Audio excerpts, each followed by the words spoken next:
We will start, and before I introduce Dior Thiam, the artist, it would be also really nice, like in the last panel, that we kind of open up also the group, the discussion, and if you in between feel really free to ask questions, maybe we can create a dialogue among us. And yes, I'm very happy.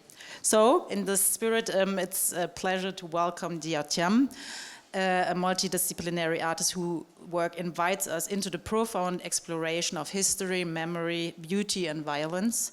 Dior's artistic practice moves fluidly across mediums, engaging with stories that often remain untold and forgotten. Through her work, she asks urgent and vital questions about how we remember the past, how we commemorate it, and how those memories shape our present and future. What's striking about Dior's process is layered complexity. She fragments, collects, reassembles diverse pieces of research, creating integrate visual dialogues that invite us to consider our own perspectives. Her art plays with themes like voyeurism, desire, nostalgia, and sentimentality, gently urging us to pause and reflect on not just what we see, but how we see it. So, rooted equally in historical events, poetry, prose, and personal experience, Dior's work is at once intimate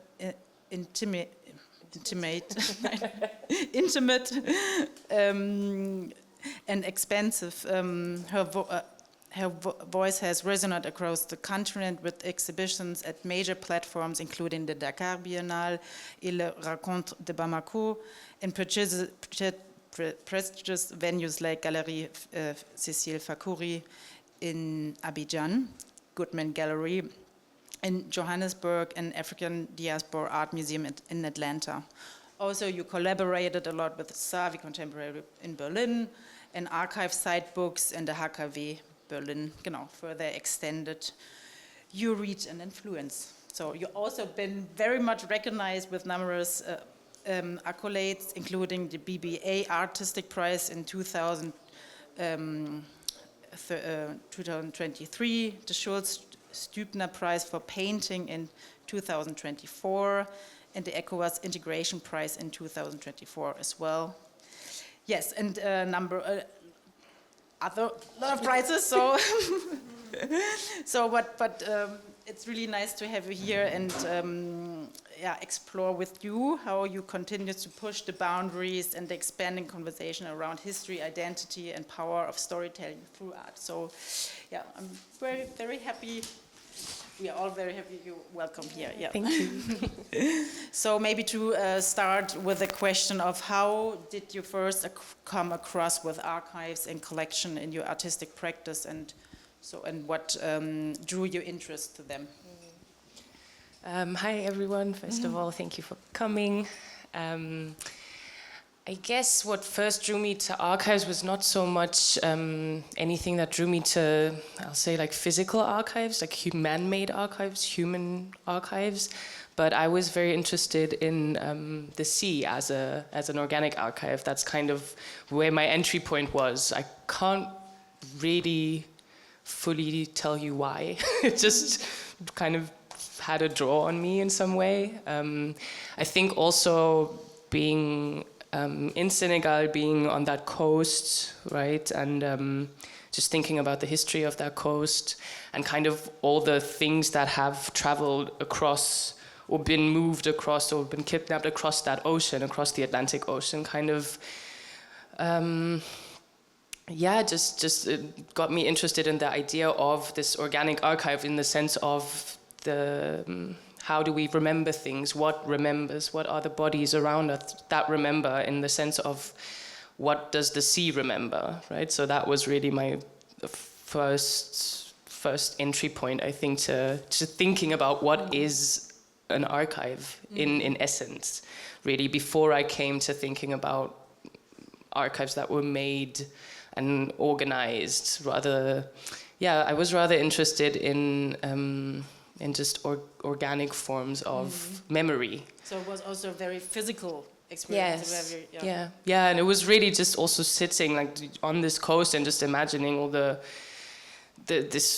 transatlantic slave trade that happened across these coastlines, and just thinking about what if we could hear all the things, and what actually remains, like what remains of that when there's no signs, when there's no history that's maybe intentionally being taught about it. So what remains is the nature that's around it, right? So all this information that is in the material that's still there, the water. Yeah, I think that was the first point of interest, and then kind of moved across different works. Can just show this one work that was actually the first one. It's called Recueillement. I showed this in Gorée at a festival called Gorée Regard sur Cour in Senegal. And it was basically all found objects, things that had come out of the sea, so man-made objects that came out of the sea that were washed back ashore this island. And so I kind of collected all of this stuff, which led to a few funny situations because people thought I was just collecting rubbish and like cleaning, which was actually nice because it made everyone very welcoming towards me because they thought I was tidying up the coastline. But you see some of those objects here, and for me it was kind of, it almost became something like you have these remains, right? And through this actual, I didn't come at this from a perspective of thinking about museums at that time. It was in 2021, and I think that whole thing came, that whole discourse kind of came to me through having done that work, and then starting to think, because I was thinking this on a very metaphorical level. I wasn't thinking that much about these actual collections that came through actually then exhibiting these objects, and I kind of started to archive and photograph all of these objects myself, and so I started my own little archive, and that's how I came to what is an archive in general, and what archives are there, and what does it mean to ourselves now classify those things that you find and collect somewhere. And so in this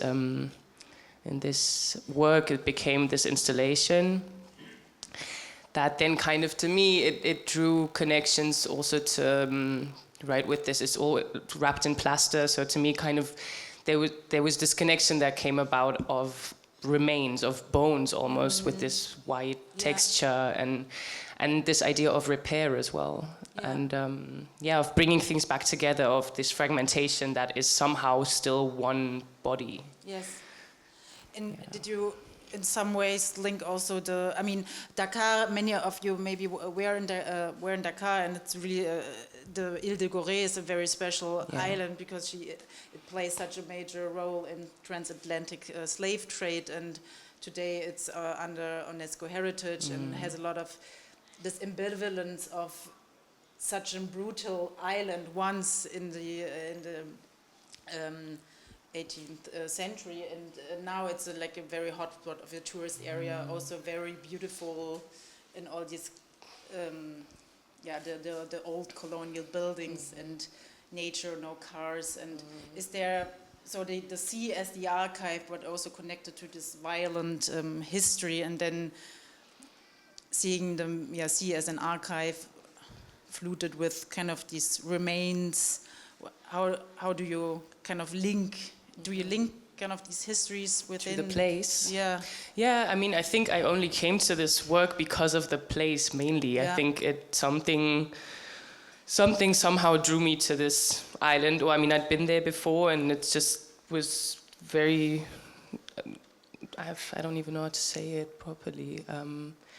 It's in some ways a very paradoxical place, and I think that those kinds of tensions always interest me in most of the work that I do. But I think exactly that tension of this supposed beauty, and then the history of why is that beautiful to us? Why are these colonial buildings so beautiful to us?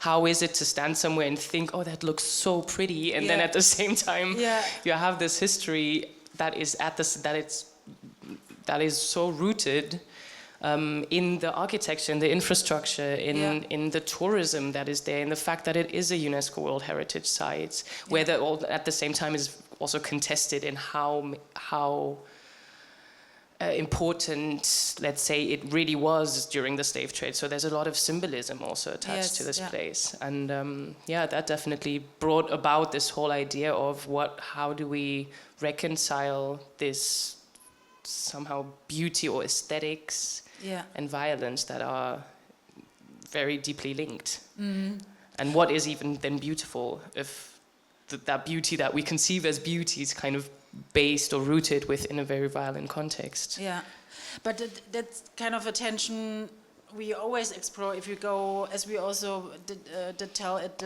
our experience in the depot, the panel before, in the Weltkulturmuseum. That's at the one side, okay, it's so violent, and then it's also so beauty and privilege being so close to, and this tension, maybe that's something, an ambivalence we face all the time with, or it's the inherent nature, no? The DNA of kind of archives, but how I don't know how you kind of deal or reconcile or discuss this tension between violent and beauty in your artworks. How do I do it? Yeah. I mean, I hope that I reconcile them. I'm not sure if that always is the case. Maybe you just leave it. I mean, I think for me it's the challenge, and also why I think I keep trying to find new ways of doing it. I think it's never really something that is done. I think it's more showing this open-endedness and kind of in some way also the impossibility of completely reconciling it. And so for me, that's in a sense, I'd say on an aesthetic level, I do it by trying to kind of lay open the structure of the thing. So, for instance, this work is you have one large object that is a whole that belongs together, that has one common aesthetic, but then you see all the different parts, right? So you see the fragmentation within this idea of one entity, of one body of work. Yeah.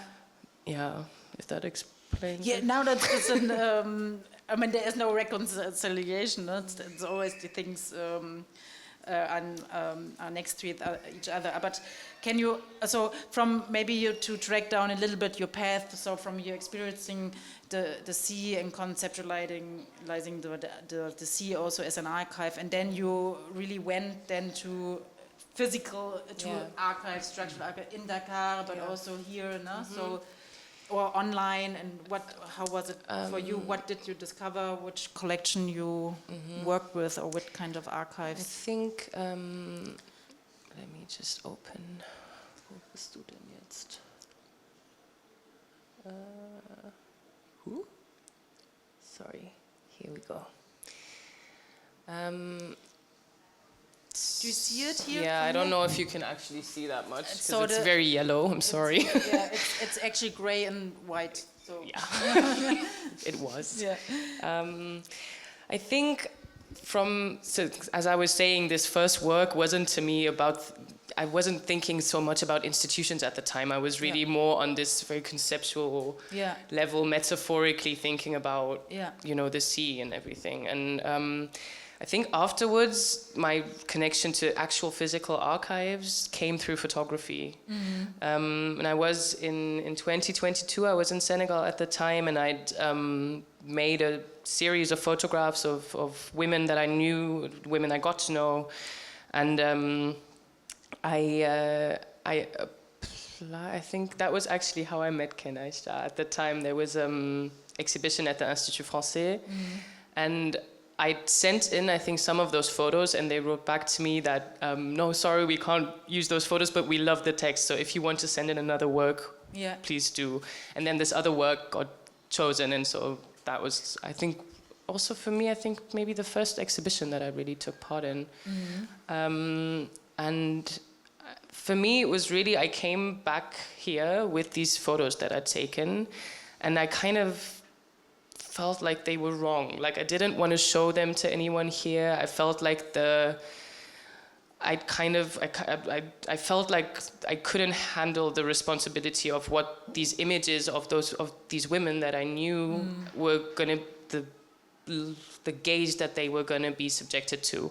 And I didn't feel like the image that I'd taken had an answer to that gaze. So I felt like I would just be exposing someone. And so I never really, I'd never showed those, in private settings and to the people who are on the pictures, like they all got the pictures. But for me, it was nothing that I wanted to make public in these spaces, in Germany specifically at the time. And I think I just felt in that moment that I was kind of moving within a history that I didn't really fully understand, of why certain aesthetics that had sneaked into my own work and into my own way of representing what they actually meant, where they came from, and how I could kind of responsibly handle my position as someone who makes images and or represents other people. And so I think from that point on came my whole kind of diving into and researching where ethnographic photography started, what the history of Europeans and European artists, their color, like skin color aside, also in that point, because I was in that moment, I was in this position of being an artist coming from Europe, taking, be it images, objects, whatever it is that you take, and you bring it back here, and then you kind of profit off of it in some way. And for me, that was the pivotal moment, I think, for me myself to understand what I actually wanted to do and what I didn't want to do, and then understand also what is the history that I myself have to kind of move, that I am in, whether I want to or not, but that I'm just in, and that the images that I take and that I show are going to be read within. And so how to find a position where my image cannot be used for something that I don't want it to be, in a way. Yeah. And so trying to, rather than have an explanatory text next to the picture, to kind of find a way to put that into the work. And so that's where then I started, rather than working within photography, I worked in painting. So there was already a kind of step away from the original object that I was working from. So a lot of the photographs I used were the so-called type photography, right? So the photography that was really made more or less since the beginning of photography, and simultaneously colonialism, to be used for like racial studies and basically to scientifically cement racism and colonialism. So all these images are very much meant to flatten the people that they depict. So to say this is a woman type, right? And these are like the nice captions, nicer ones. And so I think it was, that was really my entry point more into where are all these pictures? Yeah. Where's the actual room where those pictures are held, and to then come upon the scope of how much there actually is, just how many, like billions and billions of images that were taken, and to think about how within the context maybe also of restitution of objects, what do we do with photographs? Because you can't really physically restore them in that same way, right? They've been multiplied already. It's not really, you can't get it back in this sense. And so how do you kind of restitute, and what is it that you have to restitute, and what is that photograph in itself? Who is on it? Whose is it? Yeah, I mean, you told me that in this encounter with these many photographs that there were so many informations missing, lack of information. They would know the people, the names, the date, everything, and maybe you can tell something about this experience, and also the categorization you faced. And I mean, for me, it took me a bit to actually really go to the archives. I've now been in Dakar at the IFAN, and that was the last time that I went and really got a chance to actually look through all these, like through the physical photographs.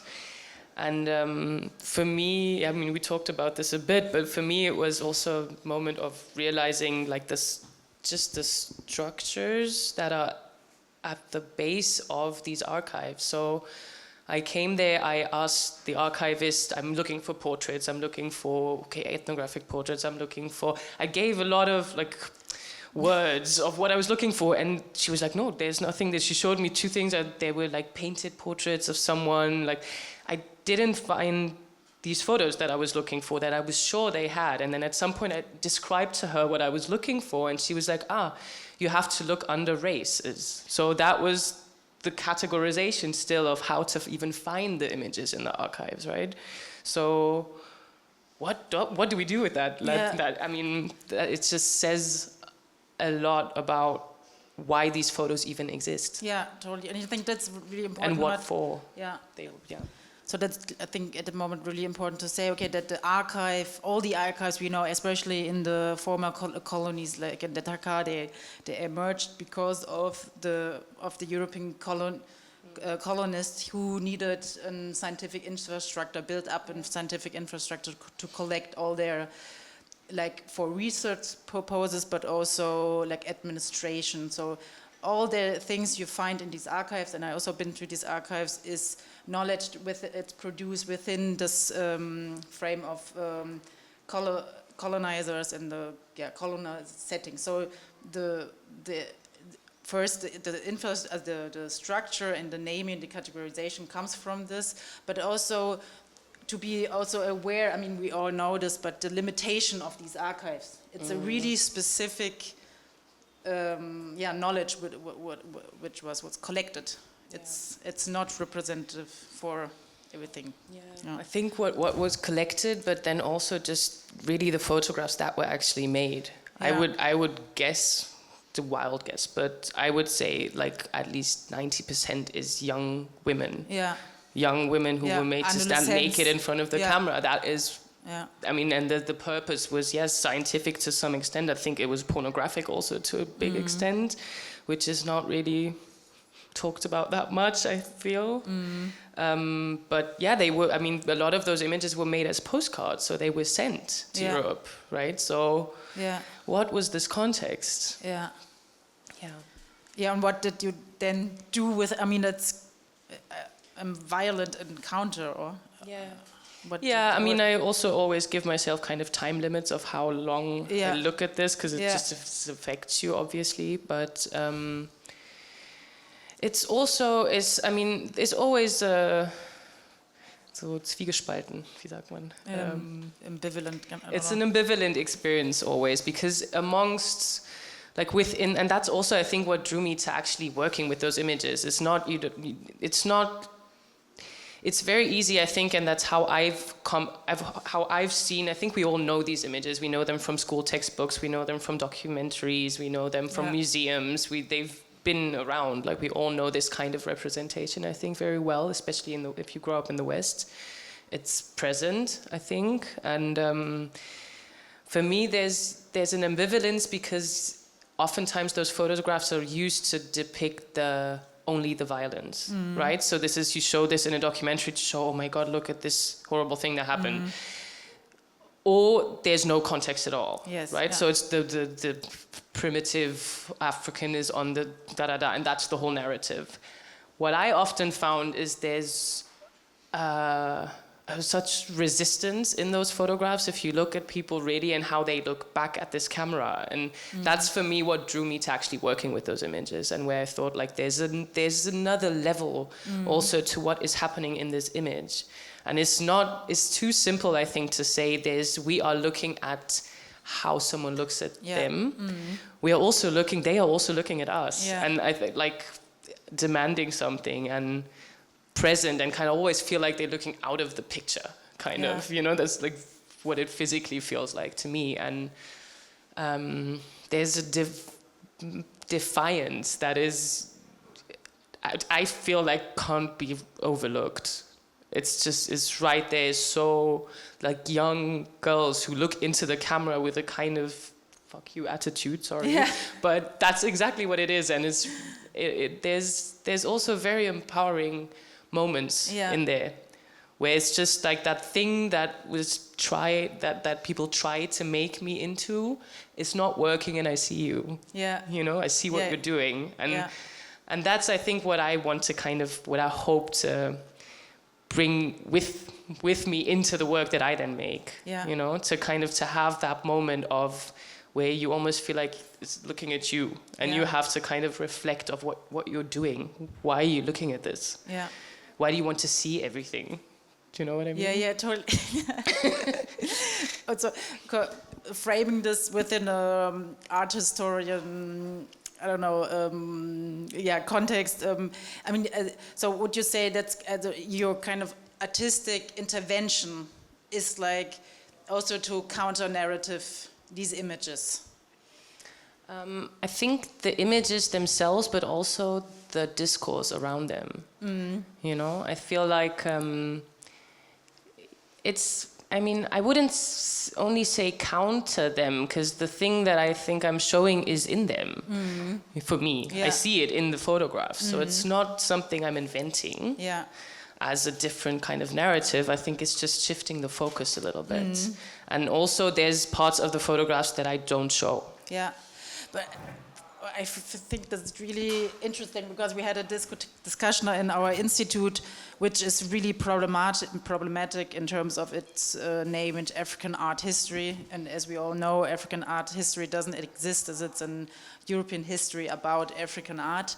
And there I had a kind of a fight, or we had an internal discussion about showing like colonial photographs and the argument it's always like, we have to show these kind of photographs because then we raise awareness. Yeah, that's the way it was, and that's to show also the violence, but it also at the same time it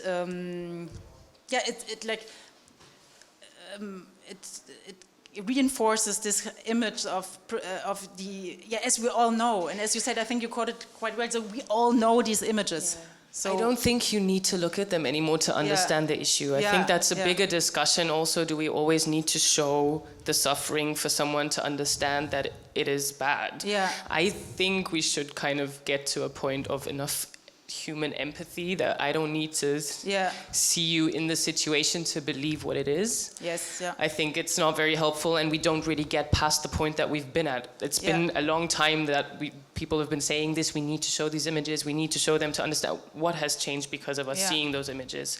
I don't think much does change, and I think it's kind of an illusion to say that we can explain and critically embed the images afterwards. We've already seen them. They're already in us. We already are used to them. I don't think it works on that. It works in that way. It's not a cognitive thing only. It's a visual thing. It's what you're used to seeing and how you absorb it without even really noticing that you're doing that. And I don't think it can be solved by just talking. I think it can't be solved by, just critically reading about it. I think the visual language has to be different. And then you can actually, that changes something. I think, so much of colonial history and how racism was implemented was through visuals.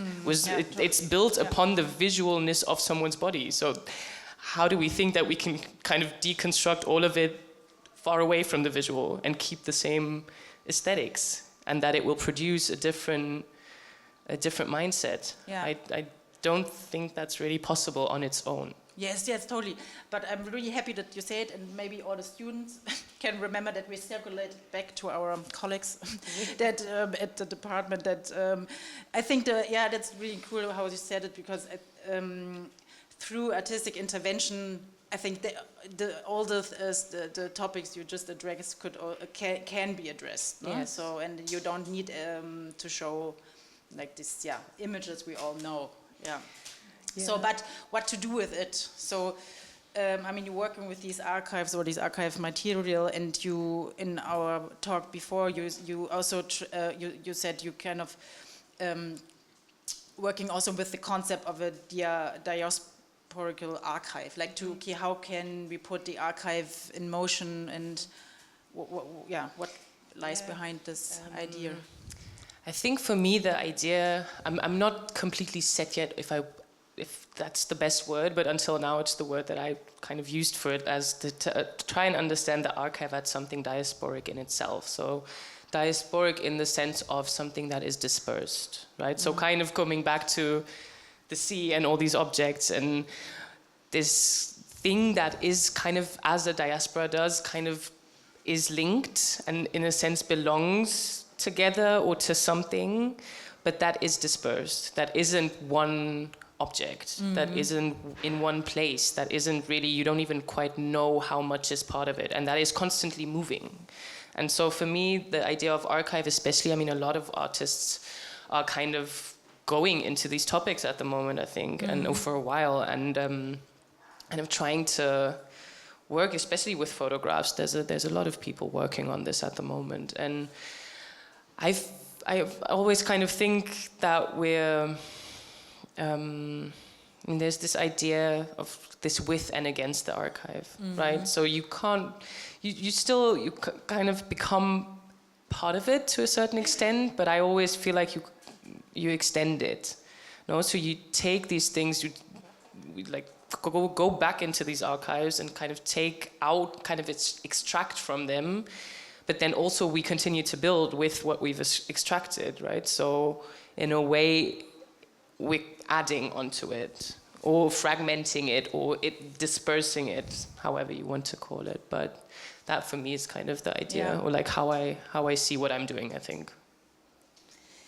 At this moment, maybe someone has a question. Interrupt if you want to. I don't want to. Can I add something? Yes, of course. Thank you. Thank you, Dior. I mean, I really like your work, and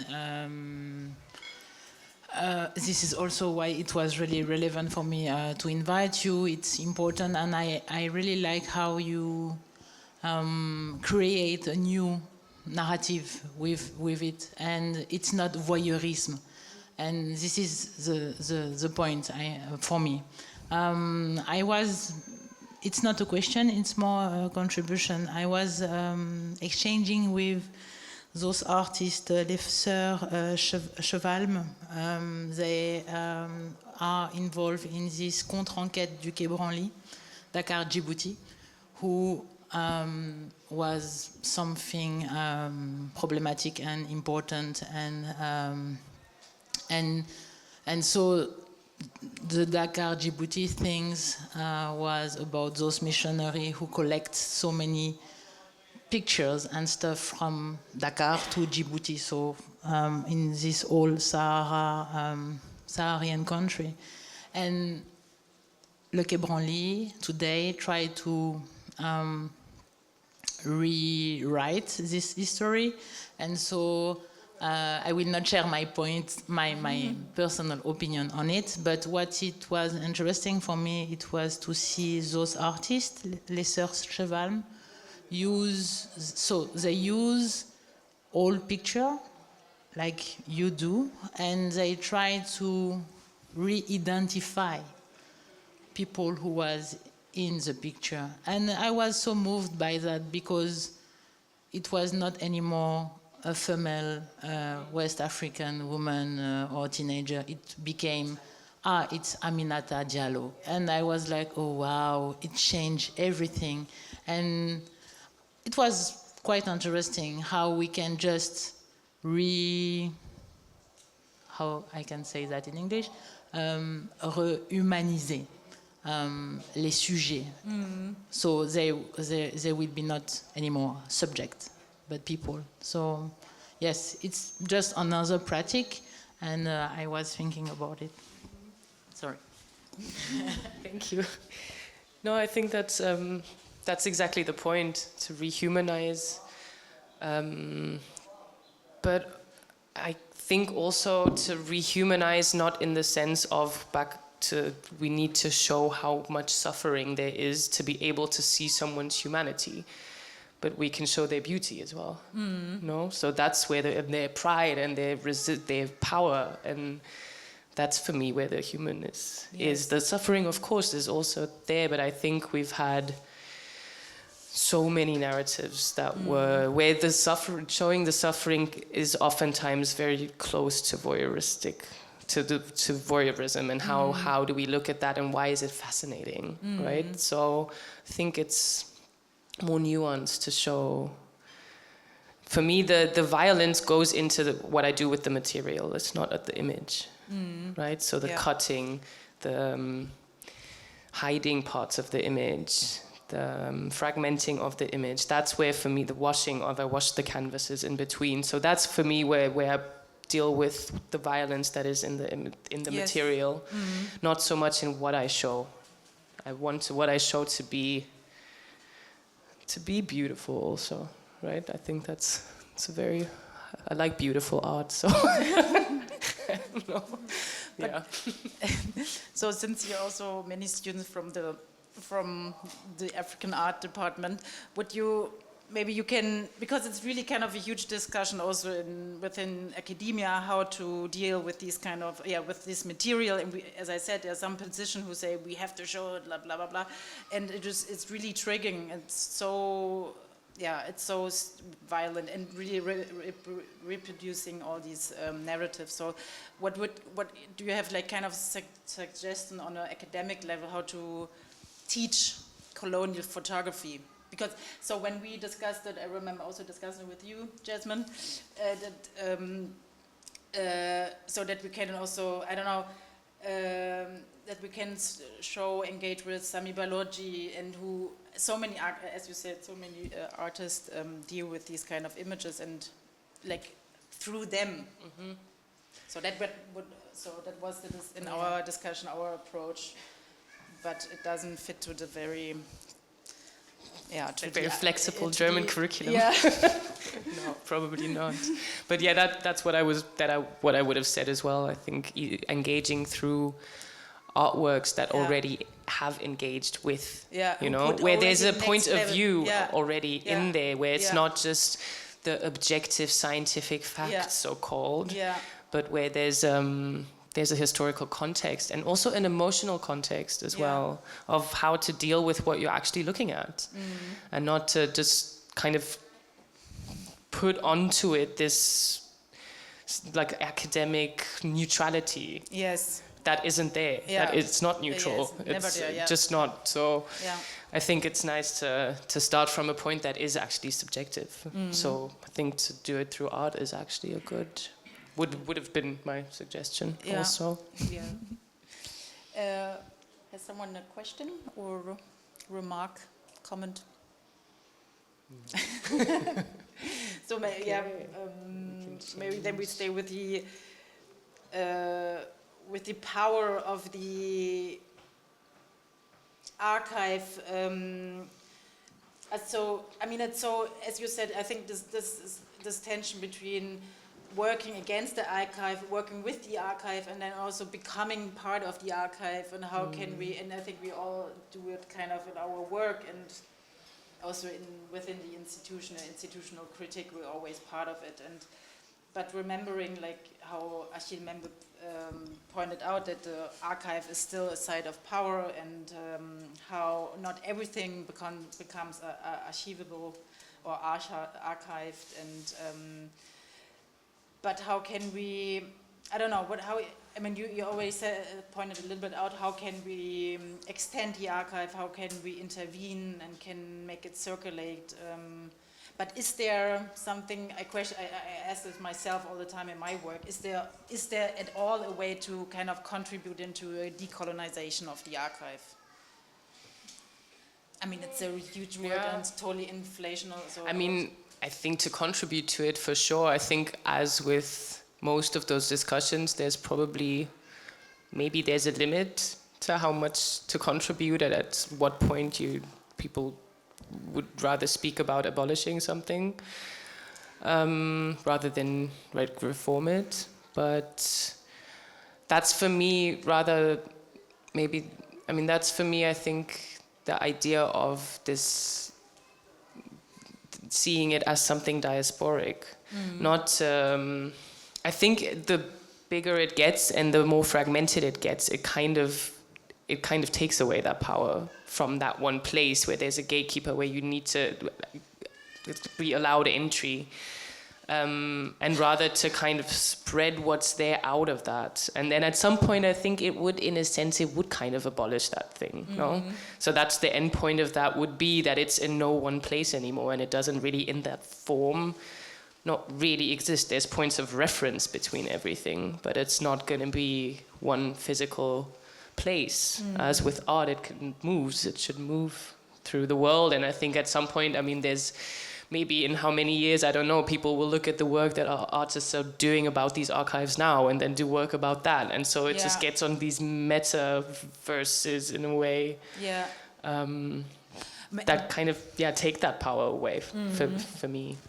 And with photographs, it's maybe also kind of easy to circulate them, so really extended in a way than being art objects, subjects or stored in the depot.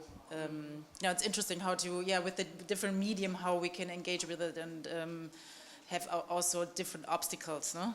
As you said, is there a way of restitution if there also been multiple by so many times? And I mean, I think there are definitely ways of restitution. No, there's this whole story about this Harvard University having images of enslaved people that they use for these kind of research purposes, and that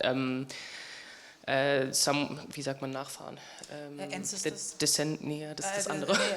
Descendants of people depicted in those images kind of laid claim to those pictures, saying, these are my ancestors and I want the right to these pictures and I don't want them to be displayed. And I mean, they do as much as they can not to do that. And so I think there are offers, actually, of how to restitute images, certain images, is when you know who is in the pictures. Where also, Aïcha was just saying, trying to find names, these are processes, I think, of restituting the humanity. I think that's what is being restituted. You can't restitute the actual object necessarily. You can kind of decide what the context is that you're going to show it in. You can kind of restrict that context, although I would argue that in days of internet, it's not completely possible anymore to really do that, because if there's any reproduction, it will circulate legally or illegally. It's not that simple as an actual object that you can hold and put in a box. But I think there are definitely a lot of attempts, and also I think on a theoretical level, so many people are writing about this at the moment, and how we can deal with photographs also as this Ariela Azulay, who writes about this also, to try and see these photographs as we would human remains. So it's actually a person that we have there, and I think that's a very, very loving approach to thinking about what this actually is. I have just maybe a comment or a question too. I really liked what you had to say about the necessity to change the photographs, to change the appearance, and thereby change history. And I'm wondering, because the other archives of pre-colonialist religious practices and things like that, those are potentially, have the potential to kind of re-magic and exist outside of colonialism and capitalism. I'm wondering if you've thought about doing any work with those in that way. You mean non-photographic archives? Yeah, like sculptural, or even some of like the Ghanaian décalé. I mean, for me, I can show you one work maybe as we're on the topic, but I work around the topic. I don't so much work with the objects. I feel also for me there's a big lack of knowledge around what those objects actually are. Sure. So I don't feel like I can just comment on, whatever. For me, this work, for instance, is called Remission, There Are No Silent Objects. And this is a work that deals very much with the history, with how do we collect things, how are things displayed in an ethnographical context. It was on display in Berlin last year. And those are found objects as well, so objects I found in Senegal and brought back here and wrapped in plaster. So it's a kind of a continuation of this other work that I just showed at the beginning of our talk. But to me personally, I think there are people who are more qualified than I am to actually do that work, because they work in actually provenance. and to actually give them back. I think that's, to me, I think that's more important actually, to work on that aspect of actually returning the works and finding out what they actually are. And I think the artistic comment can happen without using the actual object. I don't need it for that, I think, personally. I mean, this is super interesting in terms of not restitution, but also how, as you said, so what is art, how we display art, what we label as art, and now in your case as object trouvé or founded objects, then and then how they displayed in this setting of erratic surrounding that on a podest, and what does it say? And we found this in ethnographic museums, no? That there's the I don't know, the what's comb under light, and it's so precious. Or a spoon, yeah, or spoon, you know, just like very quotidian. Yeah. Is that a word? Day-to-day objects, right? So that weren't maybe sacred, and still like everything is displayed in this idea of, you know, like archaeological discovery in a way. And so I was playing a bit with that sort of aesthetic. I mean, I'm sure you can relate somehow. You come into these very darkened rooms with this one light that shines on this spoon, and you're like, you know, and there's just such a, like, this mystical, exotic setting that we show these things in these museums, and you take a picture from every side, and it's just, maybe it was just a spoon. Yes, like there's nobody even knows, but it's like also not important apparently. It's just suffices to look at something that is supposedly strange. So I think you can just basically use any object to do that, and in this sense it was just garbage, so it's still that idea of preciousness that just comes through the presentation. And I think how here, and that's also to me was a very big learning curve of when I started to work more in Senegal, also of the difference in what weight this idea of displaying things in that way has. And that's here is it's like framing something and putting it behind glass and putting it in a cold room, and it's almost as if this is what kind of legitimizes the thing to have value, rather than the other way around, and that the display and is something that's alive and that's moving, and as people make the art, doesn't have value just on its own. It's who and what context it appears to. Yeah. And can you say something about the process? I mean, you use found objects, and then you encase them in plaster. Yeah. Why plaster, or what material does it play a role, and then white and? I mean, I think with this first work that I showed before, for me, plaster was in one way. I think there's such a familiarity to it. I don't know if anyone who's ever broken a bone or whatever, or just also in schools and primary schools, you work with plaster all the time, right? So it's like, it's quite cheap, I think, so you could do these masks of your face and things like that. True, yeah.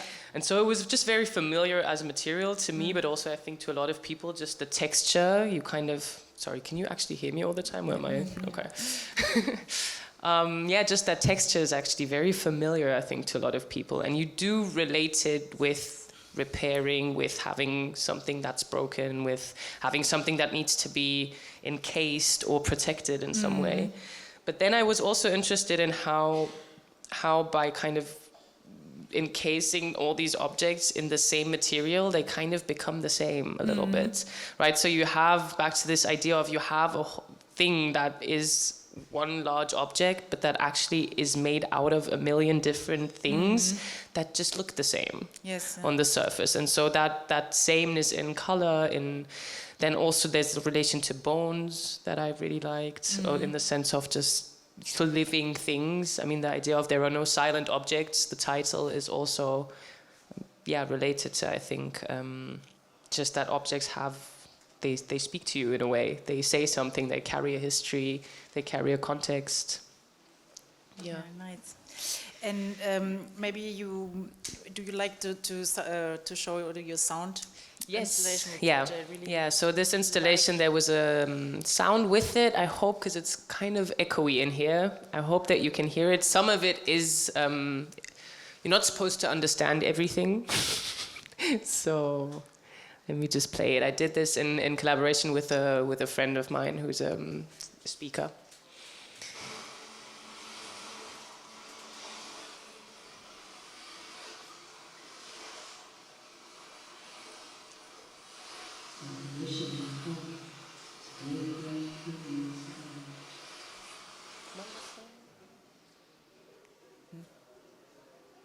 You have appeared to me at times to be waiting for that window open.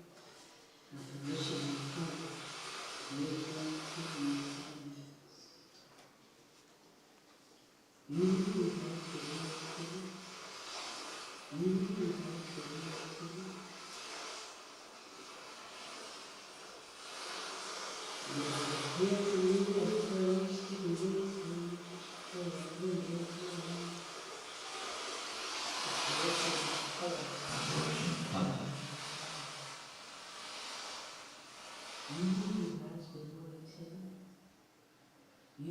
Are you dead? Or are you waiting? You who has been.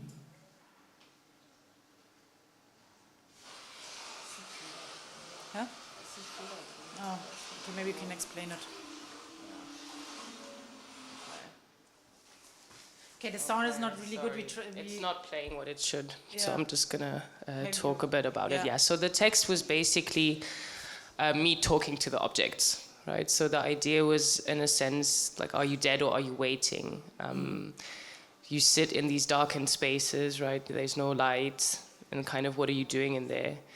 And so that was kind of a back and forth just between my friend, who was sort of, yeah, talking from this perspective of the object, and then me talking to him. Yeah.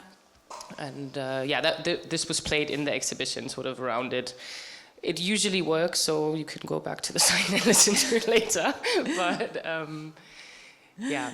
Yeah, and you also can look up the internet, your webpage. Yeah, it's this really, is my it's webpage, really so cool. if you want, Yeah. you can just have a look yourselves. But what happened to you when you were talking to these objects, or did it? I mean, it gave you a voice, but also the object gave a voice, and it kind of remembered me of, maybe some of you know the movie, the documentary of Mati Diop, Dahomey, where the Gonza, object is talking.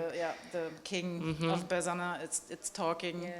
Yeah, I mean, this idea of there are no silent objects is kind of, I mean, it's related to that. I actually saw it after. Yeah. But yeah, that was nice. I think it's also, I mean, I didn't invent that idea or anything, but I think, I don't know, for me it's also, I think, the idea of, as with the photographs, maybe seeing them as living things or proof of life or remembrance, you know, is similar with objects, I think, that they have kind of a life.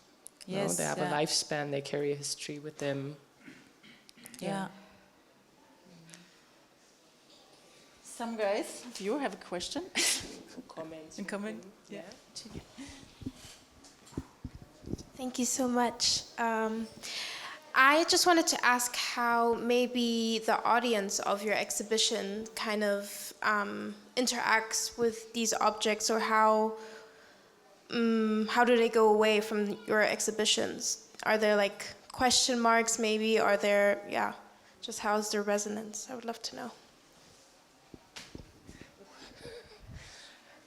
Yeah, thank you. It's a good question. I mean, I obviously don't always know, especially if you show works remotely. It's very hard to tell. That's why I really like being there for exhibitions. It also depends very much on the context that I'm in, right? So if I show things in certain contexts here that are, I'd say, more politically aware, it's obviously a very different experience than if I show them in, let's say, normal, the other art spaces, where just, I think, or if I show them in Dakar, for instance, or just on the continent, is also very different. So I think just the point that people come into the conversation at is usually a different one. And I wouldn't like hierarchize them necessarily. To me, it's all, I mean, the broader the audience is, the better I think it is. But it's obviously nice as well if you can kind of start at a certain point to talk about something where there's like a basic understanding of the historical context that we're speaking in. I think, I mean, I don't know, you tell me. I don't. Chidima, what do you say? Yes, what do you think? Yeah. No, I really love your work, and I think the thought behind this is so important and also so leveled in a way, or very, or multi-layered. Let's call it like that. So I was just wondering, since you know, for some people they might be looked at as like rubbish or just fragments, or I just wonder, kind of on a broader aspect of, as I said, if you're not exhibiting it in spaces that are maybe more politically aware or just more aware of the topic that you're presenting, how that is reflected to them. I think it's also very different with, for instance, this kind of work, or then if we talk about the portraits, for instance, because I think with portraitures, many people have meaning that they put onto them very naturally, very easily. With these more abstract kind of works is, I think if you don't have any context, you don't fully understand what's happening. Which can also be okay, I guess, It's not supposed to be explanatory necessarily. But I think, this work was shown within an exhibition that was not related to this topic at all in a larger sense. So that was different. That was very different for me than to show than other shows that I've been in, where the curation is already concerned with these ideas. So obviously the response was different, or maybe a bit more distant, or a little less understanding of why this is there. And also, not all people read in exhibitions, which is also fine. Like, people come at things differently, and so if you just come into there and you hear the sound that you now couldn't properly hear, but it's also, the text is also abstract in a way, so it's not like I'm just like laying it all down for you and you can just enter into it. I think what always surprises me is that usually everyone who does have a little bit of those topics, they get there very quickly to that topic. So that's also just showing how what you bring with you kind of informs what you understand, or like how you see things. And for me, both are interesting to hear, obviously, But I found this, I don't know, really kind of humorvollen Kommentar also, because everybody knows, as you really, as you could describe the settings of exhibition and the idea of the white cube and isolating the works from life and how they present it, and it's like a humorous comment on, like, to put it on the cell. They were also, I don't know if you can see it in the, maybe a little, but they were in this like basin of water, so like all the soccer were in water that had these little waves and stuff, so it was also this kind of separated from the living thing up on this pedestal. Yeah, I can see. Yeah, it you here, can very, I think you can't really see it on this screen very well, but there maybe a little, At the on the screen, it's you can see it better. Yeah, nice. Yeah. Yeah. Thank you so much also. And my question would be, what is your experience when you address the institutions or the museums, the archives? How do they welcome you, or are they afraid of critical artistic approaches or interventions? And do you have a strategy for that? So I think, first of all, for a long time, for me, I wasn't that interested to go into the actual archive. Like, there's so much stuff that is accessible online. For me, it wasn't my first, like, an urge that I had, that I need to necessarily go there, especially in Germany. I mean, there's just, the bureaucracy is alive and well, and I didn't want to spend all my time trying to get into these places if they don't invite you. I've been to archives in Senegal, for instance, where the access is a lot easier. I think in general, I mean, you know, these questions of interventions and other exhibitions, and I kind of see it a bit critically sometimes because I feel a lot of institutions will like the label of critical thinking without actually allowing you to actually intervene. So it's kind of this you kind of polish it a little bit, and so I don't do that so much. I mean, I don't think that's a thing that's on principle, that's a given, that couldn't be different, but in my experience, it's oftentimes been you're supposed to do an intervention, but you can't do this, you can't do this, you can't do this, right? So in the end, they kind of choose what you can intervene in, and where that kind of defeats the purpose a little bit to me. And where I also feel I don't know if I want to comment on the actual collections, you know? I don't think that's actually that's just personal. Just my point of interest is more about, it's almost from a theoretical, coming at the topic from a kind of theoretical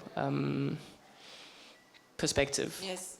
Yeah, I'm more interested to think about it as a general thing, rather than think about the specific, singular, different collections. I also don't think there is, I mean, I'm not an archivist, I'm not, you know, so I'm sure there are many differences, but to me, what interests me is what is the same in all of this, and in this just history of collecting in itself. Like, so I'm more interested in this larger perspective on what is a collection, rather than me having to think about this museum has this collection, and now I want to comment on that specifically, you know? I like to, yeah. What are your results if you think it in a larger perspective? So overall archives, what is an archive for you, or what is the history of archives?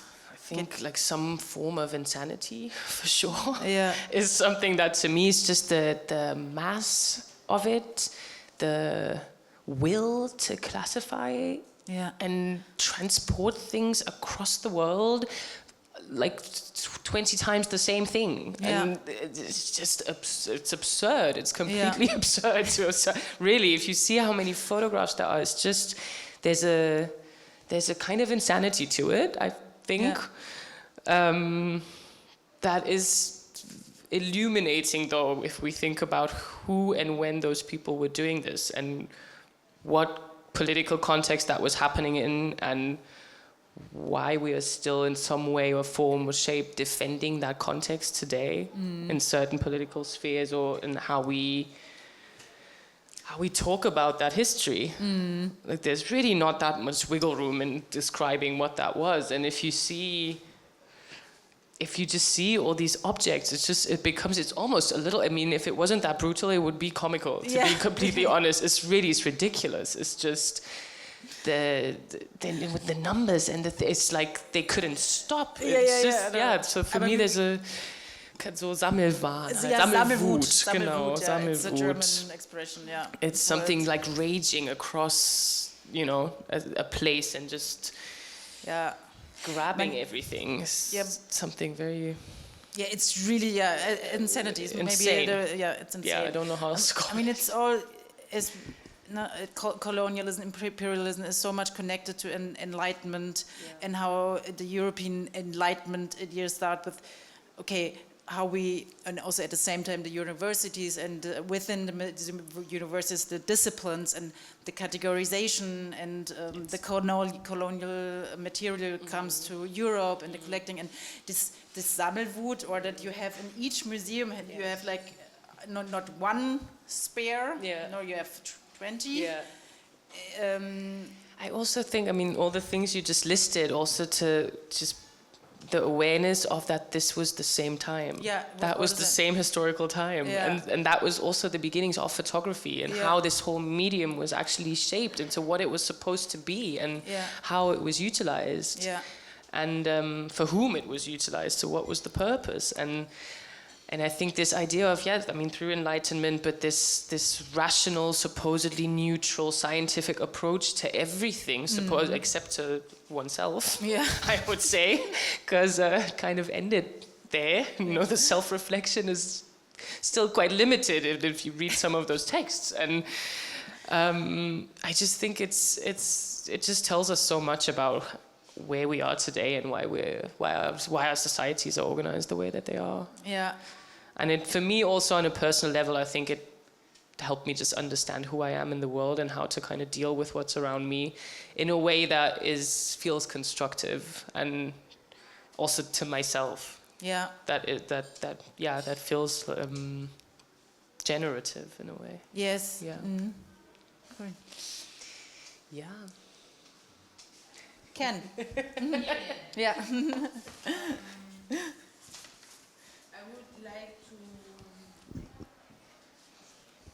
I would like to thank you again, and maybe I have a last question before we close this part of the afternoon. Again, it's about the transmission, because you are a teacher and you're an artist, and we research, we try also to share, because you don't create to leave all of this creation in the dark, right? So the transmission question is, again, important for me. It's not just about the accessibility, but now how you transmit, I am always thinking about how a child, for example, we are mother, and we transmit on the day-to-day, right? So how we transmit, how I can bring my son in front of what you do and give him the key, or maybe, I don't know. I have those questions, so again, it's interesting. We are able to have those discussions, but how we can transmit to those people who don't have those knowledge, those academic level, those background. Yeah. Sorry. Again, it's the... No. I mean, that's the big question. I mean, especially if I think about children, for me, it's oftentimes, I think, one way, because I teach in an art school also to really little kids, and we obviously don't go into these topics that deeply, right? They come for after school, and to enjoy also. But I think especially with kids, or I think through practice is in my experience, what's been easiest. So for instance, we've had camera courses, or then you learn how to photograph, maybe learn what is a self-portrait, how can you depict yourself, or how can you and your friend depict each other, and then you can kind of get into the topics and the histories from then on, which I think makes it tangible to them of what does it mean to be depicted by someone else, what does that history mean, have you learned already to look at yourself through someone else's eyes, especially if we're talking about black children or non-white children. But really at the end, everyone, if we continue this discussion, but I don't know. I mean, I'm also trying to figure out what the way is to do that. I feel like children are very easy in that way compared to adults, because they come at things with a openness still, and I think as adults, I see it with myself. I'm also all these things, I'm also teaching myself to look at myself differently, to look at other people differently. So it's also unlearning all these ways that are ingrained of how we look at each other, how I learned to look at myself and my body and all these things. And so it's also an unlearning of that you can kind of practice. You just need to practice it, I think. It really takes time, because we've practiced the other stuff for all our lives, and so we have to spend at least as much time practicing the other stuff, I think, before that, really can sink in. And I think also moving within communities, moving around other people that deal with this stuff as well, and that have different perspectives on it also than you do. And so kind of, for me, also trying to find a form that isn't fixed forever, but trying to find a form that allows me to stay open to development and to changing, and to still unlearning and seeing things differently. And maybe then the skill that you can transmit to someone, rather than giving them the knowledge, the specific finite knowledge that you've learned, but it's more giving them the skills to kind of, again, like with this archive idea of to grow it and to disperse it further and to, yeah.